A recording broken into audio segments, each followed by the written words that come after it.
Every Monday morning at our treatment center, Ashley, in Havre de Grace, Maryland, we have a very lovely graduation ceremony for those who are leaving within the week. I usually make some comments. Each graduate is asked to come up and say a few words, whatever he feels, and whatever family members or friends are there are also asked to come up.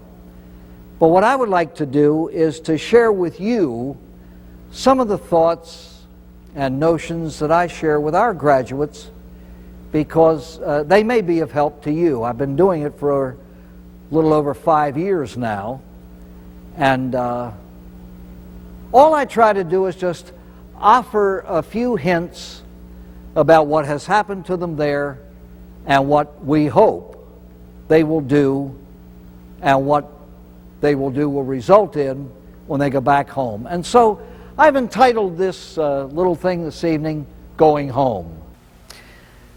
The word graduation comes from a Latin word gradus, which means a step. And we usually go through life step by step or gradually.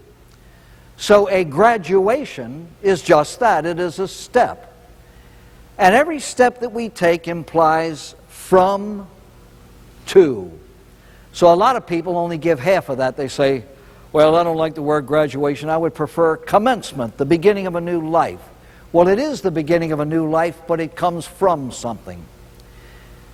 One of the major steps that you took was coming from addiction into treatment for it. And you came loaded with fear. Even under the best of circumstances, anything new is always fearsome, and it causes us to be apprehensive and anxious.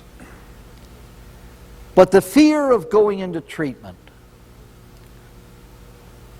what's it going to be like? Or are they going to make me quit altogether for the rest of my life? I just can't envision living without drinking or drugging. Are they going to make me make any promises?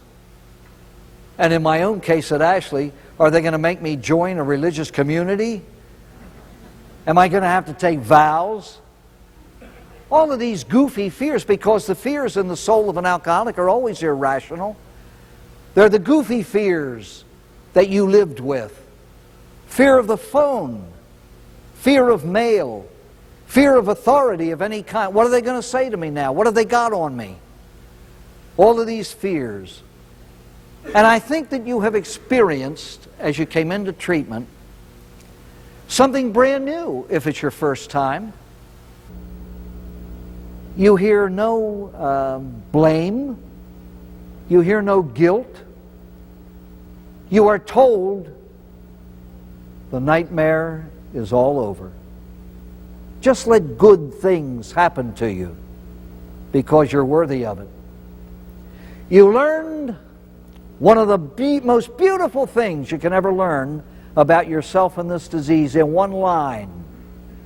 You learned that you were sick, not evil. You also learned that there's nothing to be ashamed of because you're sick. And you learn to draw a distinction. The disease is not immoral, even though the subsequent behavior was, and created all that guilt in you which made you hate yourself. And yet you weren't blamed. Nobody ever tried to put a guilt trip or a shame trip on you. And you began to learn about your disease, but the beauty of it is you learned it in the company of others who are in the same canoe you are. And after a day or two or three, you begin to blend into the community. And you begin to feel at ease being there. And as you went through group therapy and all the educational sections, the films, the tapes, the lectures, the one-on-ones with your counselor who helped to open you up and bring out all this hidden pain in order that you might resolve it. And imperceptibly, as you went day by day getting weller and better, you found yourself smiling. You found yourself becoming genuinely interested in the pain of others. You found out that group is a pool of compassion in which you found it and you willingly gave it. And almost in the blinking of an eye, you're now about to take another step. You're about to leave.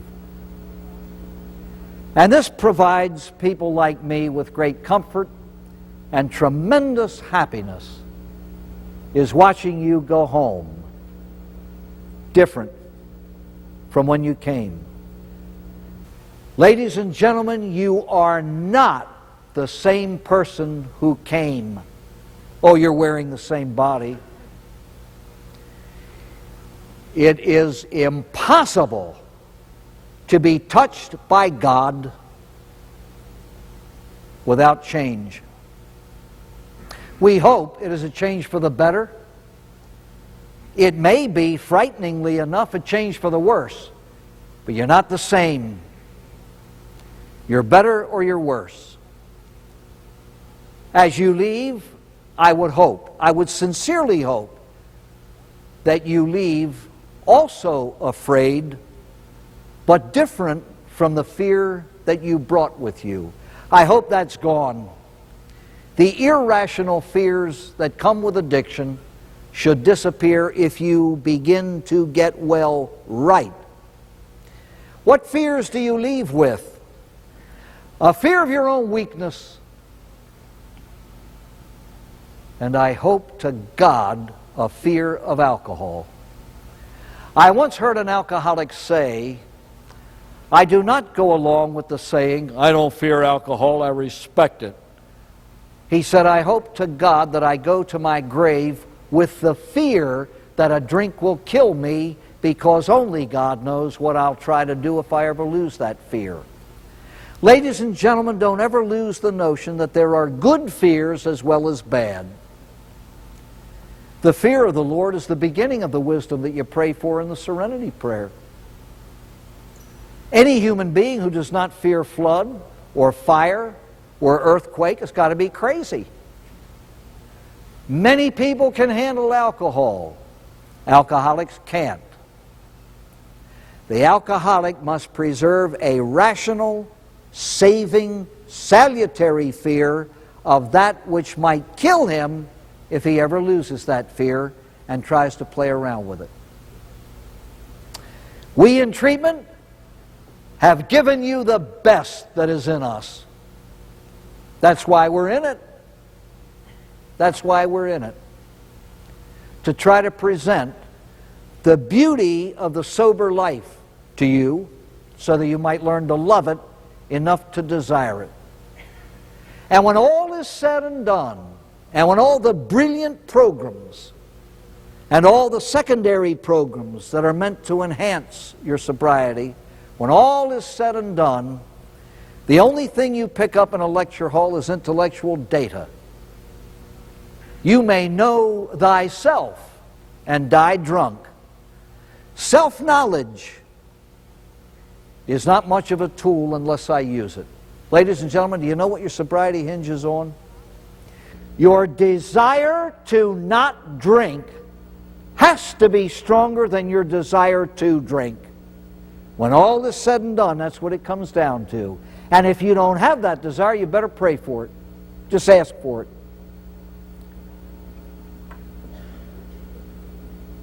What will ensure sobriety? Absolute commitment to Alcoholics Anonymous, which is the primary therapy for this disease, in spite of everything else that has been discovered since. This is a truly scientific therapy geared to save your life. It comes from pure laboratory technique, which makes it the most scientific of all therapies. These two men weren't out to write a theoretical handbook of spirituality. They were out to survive. So they accepted everything offered and kept what worked. And they came up with 12 principles that can be summarized in 6 words. Trust God, steps 1, 2, and 3. Clean house, steps 4 through 11.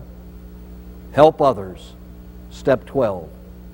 Now, Bill Wilson, who started this whole thing, had to begin with step 12 in order to discover the first 11.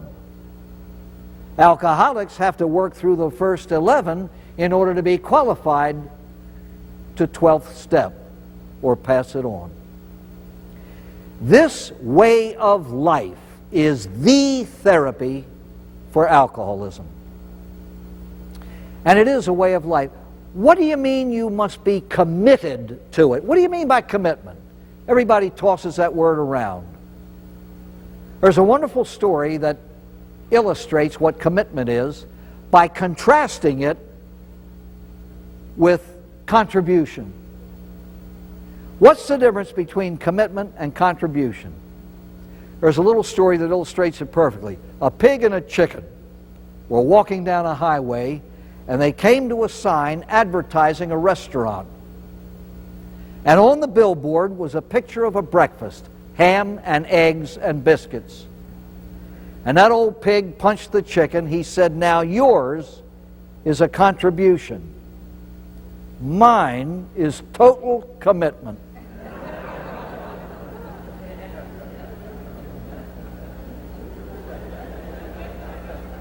You give your life to it. Why? Your life depends on it. You do not have to like AA. You just have to be there. And the mark of an adult is someone who does what needs to be done, and emotion has no part of it. Didn't you learn about yourself that when you were drinking or drugging, you were characterized by self-will run riot? Well, intellect is back now, we hope, getting in charge. It's meant to be used. And an adult does what ought to be done simply because it ought to be done. And so you go to AA, whether you like it or not. And after a while, if you are open-minded and bring with you the attitude that you should bring, you will grow to like it. Always remember this: somebody was there when you came. You be there when somebody else comes. And so, like most treatment centers, we recommend your first 90 days, 90 meetings, one a day. Why? To submerge yourself in it. There's a wonderful old saying, you don't get AA, it gets you. But you have to be there for it to get you. In the initial stages of recovery from anything, more rather than less therapy is called for. That's why they say bathe yourself in it for those first months. And then you maintain a happy, effective, and productive sobriety 2 or 3 times a week for comfortable sobriety. Develop your own gimmicks for staying sober. I know a man who simply pictures a skull and crossbones on any bottle or any container that has alcohol in it. As he says, you may be able to drink it, but I can't. For you it is pleasure. For me it is poison. I know a fellow who has been sober a long, long time, and he says one of the main things that keeps me sober is the thought of how I would drink if I went back to drinking. and it wouldn't be normal. It just wouldn't be normal. Get your own gimmicks for staying sober. What are the precautions you take?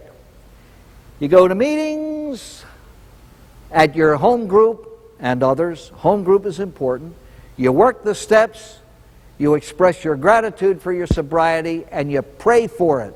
I know a fellow who always says, every time he speaks in AA, says, you know, when I first came to this program, they told me if I said my prayers, went to meetings, and didn't take a drink, I could stay sober. He said, that's worked for me for 28 years. I believe I'll try it again tomorrow. So simple. So simple. There's no magic to staying sober. The clue, don't drink. You don't need a PhD to grab that. Don't drink. What else do you do? From a negative point of view, you stay away from people, places, and things that may be the occasion of your having a relapse or a slip. As they say in AA, you don't want to have a slip. Stay away from slippery people, places, and things. I think you're going to hear this. Well, if anybody stands in the way of your sobriety, get rid of them. Your husband's a threat to your sobriety, divorce him. Don't follow unsolicited advice. Beware of people who want to make decisions for a family that they don't know. Besides, please, in the name of heavens, remember this. Your sobriety is your business. If you have the support of family, wonderful. But you have to get sober whether you have their support or not. Just like family members have to get a handle on their own emotional, spiritual, and mental stability, whether you get sober or not. Those people aren't responsible for my sobriety. I heard a man say that in so many words. Those people are not responsible for my sobriety. I am. Well, what if you're ill at ease with alcohol around you? Get rid of it. But supposing there are members of my family who drink it, that's one of the facts of life in your life. I know many people who live in the entertainment, you know, back and forth. You have to entertain people and be entertained 2, 3, 4, 5 nights a week. So be it, that's your life. You have to get handle enough on your own sobriety to be able to take and accept anything. Now, obviously, you don't seek those things, but if you have to be around it, it is you who have to take the tools that we've presented to you in treatment in order to maintain the sober life. You get nothing for nothing and precious little for 2 cents. If it's worth it, it's got a price tag on it, whatever it is. And being willing to pay the price will let us know that there is fact behind the gratitude that you say you have. Now, what do you do in the outside world about your friends? All kinds of apprehensions about going home. Well, what are my friends going to think? Accept this as infallible truth simply because it is. It's based on the experience of anyone who has ever entered the realm of the sober life. Your true friends will be absolutely thrilled that you're not drinking, that you're not an embarrassment to them anymore, that you're not somebody who has to be excused. You're not somebody that has to be lied for. And you're not making a jackass of yourself anymore. They'll be thrilled. The others, your sobriety will be an indictment of their drinking. And face it, who did you drink with? Didn't you drink with people that drank the way you did so you could feel comfortable with them? Many of your drinking buddies are alcoholics. They drank the way you did. You don't have to worry about them. They'll drop you. What do you do when somebody offers you a drink? Well, there are all kinds of ways to turn it down. The easiest I always say, if you're writing, jot this down. You say, "No, thank you." What else?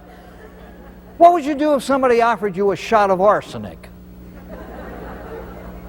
Wouldn't you turn it down? Why is it that alcoholics think that everybody is zeroing in on and concerned about them? If it's a true drinker, they say, "Okay, Charlie, don't go their way and get another one for themselves." If you're really worried at a party, get a glass of ginger ale and hold it in your hand all night. Or you could try the cute answers. Would you care for a drink? I would care for about 52 drinks, but I have to be in Albuquerque in July. They won't understand that, but so what?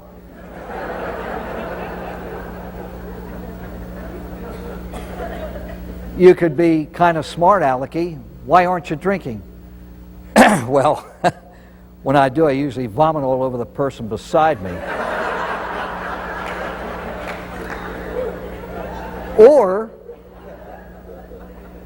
if you want to make absolutely certain that you will not be asked a second time, say this: "Would you care for a drink?" Just, "No thanks, but I'll take the money."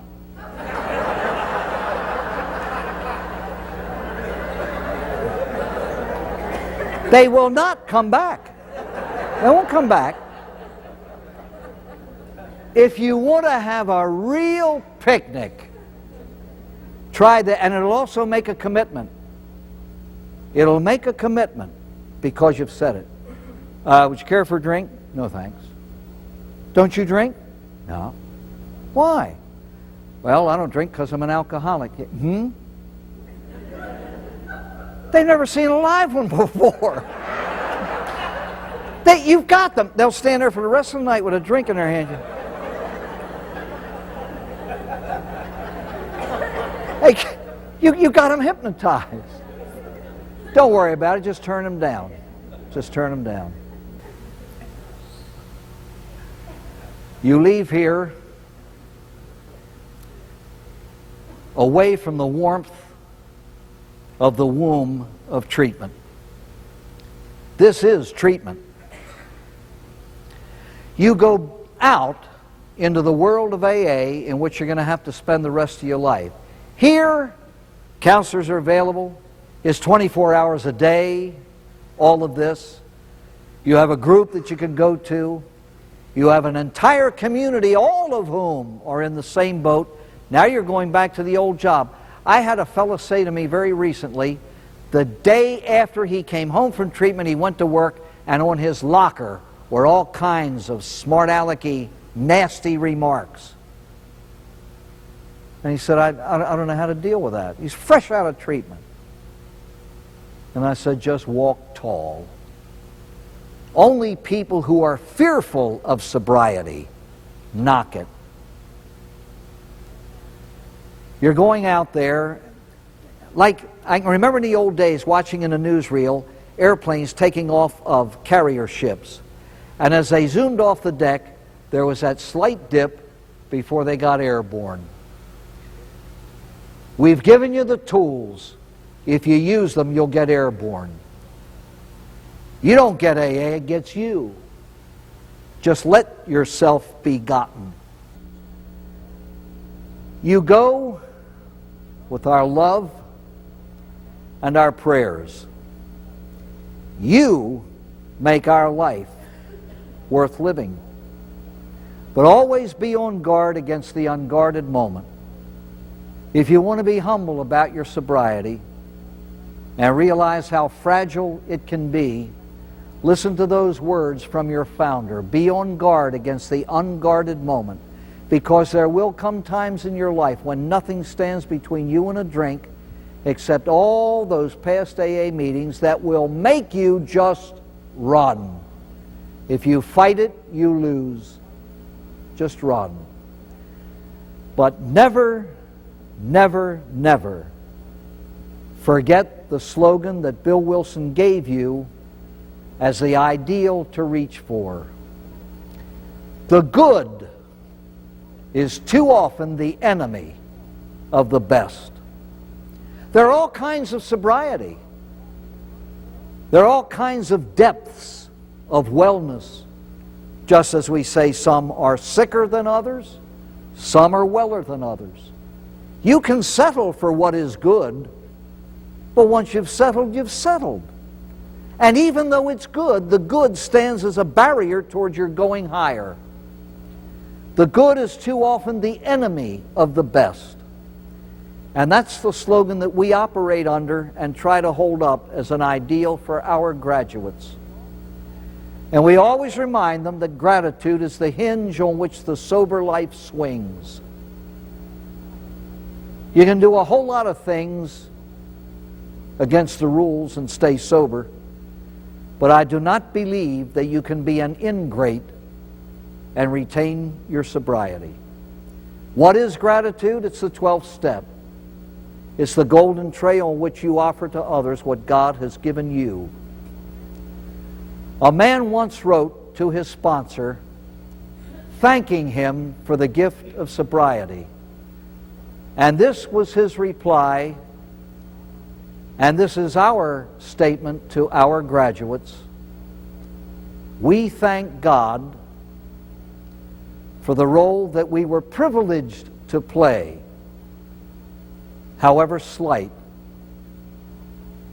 in your own magnificent rediscovery of self. It's the most beautiful definition of sobriety I have ever heard, and I wish you a long, long life of sobriety. Congratulations on your graduation, and good night.